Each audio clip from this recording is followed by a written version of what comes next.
নিষিদ্ধ সংগঠন Hizb ut Tahrir 17 সদস্যের 5 দিনের রিমান্ড মঞ্জুর করেছেন আদালত। শনিবার ঢাকার মেট্রোপলিটন ম্যাজিস্ট্রেট মাসুমা রহমানের আদালত শুনানি শেষে রিমান্ডের আদেশ দেন।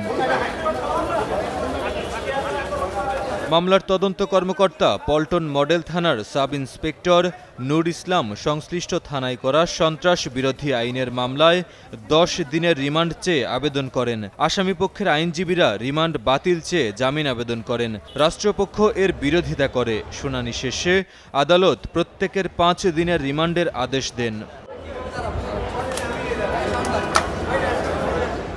রিমান্ড আবেদনে বলা হয়, গত 7 মার্চ দুপুর 2টার দিকে বায়তুল মোকাররম মসজিদের উত্তর গেট থেকে অজ্ঞাতনামা 2000 থেকে 2200 জন ব্যক্তি মার্চ ফর খেলাফত হিজবুত তাহরীর উলাইয়া বাংলাদেশের ব্যানারে নিষিদ্ধ ঘোষিত সংগঠনের সদস্যরা মিছিল বের করে।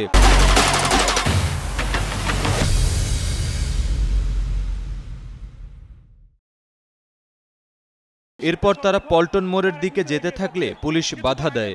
আসামিরা পুলিশের বাধা উপেক্ষা করে মিছিল করতে থাকে। তখন পল্টন মোড় এলাকায় ডিউটিরত পুলিশ ফোর্স মিছিল বাধা দেওয়ার চেষ্টা করলে তারা পুলিশের দিকে ইট পাটকেল নিক্ষেপ করতে থাকে।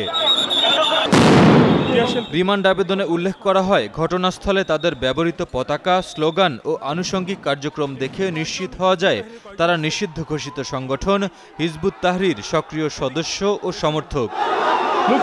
শেখ ফরিদের পাঠানো তথ্য ছবিতে ডেস্ক রিপোর্ট। মাহিম মোস্তাফিজ, কালের কণ্ঠ।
আপনারা ওইদিকে দাঁড়ান।